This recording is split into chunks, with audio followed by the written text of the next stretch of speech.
Bom dia, igreja, paz do Senhor. Que bom poder estar aqui com vocês mais uma vez. Hoje nós estamos iniciando a nossa primeira aula do nosso segundo trimestre e estamos com um conteúdo bastante importante, a Carta aos Efésios. Esse é um dos maiores escritos do apóstolo Paulo e eu queria aproveitar e convidar a todos para não perder essas lições. Elas são extremamente maravilhosas. Vai tratar de assuntos fundamentais à nossa salvação. Então não percam. Deus tem coisas maravilhosas para falar conosco. E o ensinamento da palavra de Deus para nós, ele é fundamental. E nós temos aí a oportunidade de estar estudando o livro todo de Efésios. Então participe. Venha estar com a gente. Deus vai fazer coisas maravilhosas na sua vida. E nós estamos estudando hoje a lição de número 1, que é a Carta aos Efésios, e eu vou fazer um comentário do tópico 2, no segundo ponto, a religiosidade em Éfeso. Queridos, o apóstolo Paulo, quando ele chegou em Éfeso para anunciar o evangelho, ele deparou com uma cidade totalmente idólatra. A cidade de Éfeso, ela cultuava a deusa Artemis, ou a deusa Diana. Ela era uma divindade pagã, adorada em toda a Ásia Menor nos tempos dos apóstolos. O centro de culto a essa divindade estava localizado exatamente na cidade de Éfeso, onde ficava o imponente templo, um dos maiores edifícios do mundo antigo, considerado uma das 7 maravilhas do mundo. E quais eram as suas características? O templo ele era impressionante. Primeiro, ele levou quase 2 séculos para ser construído. Ele era sustentado por 127 colunas de mármore, com 20 metros de altura cada uma delas. O seu revestimento, piso e parede, eles eram feitos de mármores raríssimas. Então era uma cobertura extremamente maravilhosa. O culto a Diana se propagou por toda a Ásia Menor. E para participar desses cultos, vinham peregrinos de todas as partes para fazer parte daquelas orgias do culto à deusa Diana. Ao chegar dentro desse templo, eles encontravam as sacerdotisas prostitutas que serviam ali à deusa da imoralidade.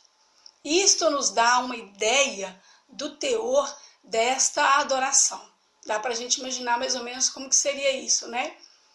A imagem dessa deusa era um tanto grotesca. Era representada por uma mulher com vários seios em seu dorso, uma referência à fertilidade.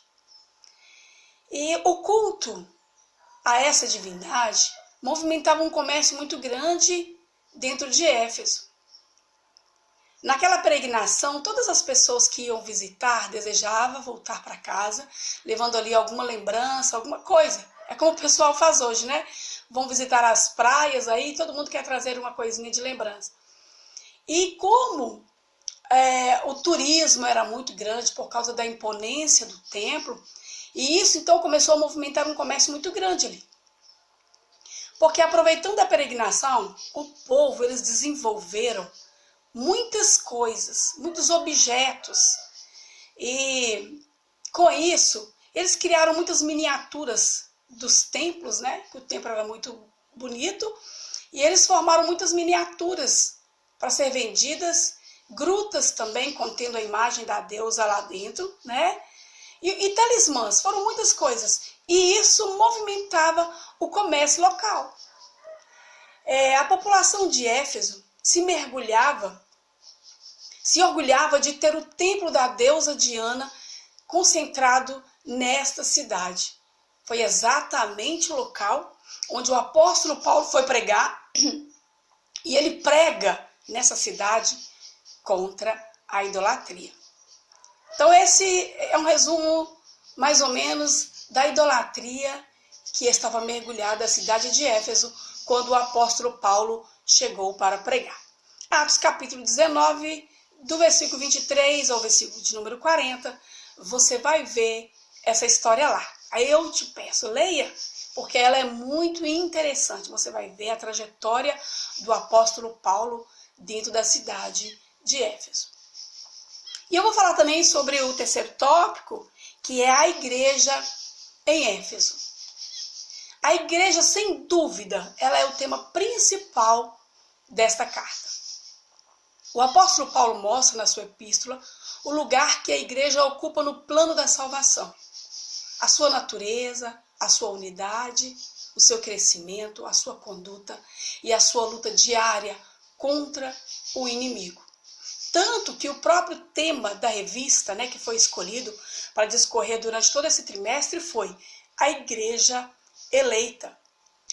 E Efésios capítulo 1, versículo 4 disse: como também nos elegeu nele, antes da fundação do mundo, para que fôssemos santos e irrepreensíveis diante dele em amor. Temos aqui o ensino de que a salvação ela tem origem em Deus, prevista na mente de Deus antes mesmo da fundação do mundo. Queridos, você pode imaginar a riqueza de termos a salvação que o próprio Deus planejou antes da fundação do mundo?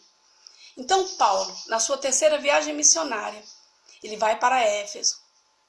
E no seu início ali ele encontra 12 discípulos. Aqueles discípulos, eles eram principiantes, eles estavam começando a sua carreira, mas já haviam aceitado a fé. O apóstolo Paulo conversa com eles, procuram saber a respeito do batismo, se eles haviam já recebido o Espírito Santo, e eles ainda não tinham esse conhecimento. Mas foi uma oportunidade, o apóstolo Paulo levou eles, batizou aqueles discípulos. E a partir dali então, eles foram cheios do Espírito Santo. O apóstolo Paulo impôs as mãos sobre eles e eles foram cheios do Espírito Santo. E a Bíblia diz que eles falaram em outras línguas e profetizaram. Queridos, e esses discípulos, eles somaram para o crescimento da obra de Deus ali, para estar junto com o apóstolo Paulo, enquanto ele pregava o evangelho ali. Nesse período, a igreja de Éfeso, ela cresceu muito, ela cresceu em extremo. Atos capítulo 19, versículo 10 diz que todos os habitantes da Ásia Menor ouviram a palavra do Senhor, tanto judeu como grego. Então o apóstolo Paulo, ele gastou aproximadamente 3 anos ali pregando o evangelho. Teve algumas objeções? Sim. Houve um período em que os judeus eles não queriam mais ouvir a pregação de Paulo, onde ele teve que sair daquela localidade, ele se instalar em outro lugar por causa da objeção. Mas na cidade de Éfeso, uma cidade populosa, com mais de 500 mil habitantes, o apóstolo Paulo alavancou. Foi na cidade de Éfeso que foi o ápice do seu ministério. Inicialmente com 12 discípulos, trabalhando juntos, ganharam multidões para Cristo. Lindo isso, você vai ver em Atos capítulo 19, e o versículo de número 11 disse: e Deus, pelas mãos de Paulo, fazia maravilhas extraordinárias, de sorte que até os lenços de Paulo e os seus aventais, que levavam aos enfermos e aos endemoniados, o milagre acontecia. As enfermidades elas tinham que bater em retirada e os demônios fugiam. Porque a Bíblia diz que o apóstolo Paulo, Deus trabalhava na cidade de Éfeso através do apóstolo Paulo. O poder era de Deus. E o veículo usado naquela cidade era o apóstolo Paulo. Então Deus, pelas mãos do apóstolo Paulo, fazia coisas extraordinárias naquele lugar. Então, queridos, esse é um resumo da cidade de Éfeso, do período em que o apóstolo Paulo esteve ali ministrando a palavra. Fique com essa palavra, continue conosco, nós temos ainda o próximo professor, e que Deus abençoe ricamente a sua vida. e tenha um domingo abençoado em nome de Jesus.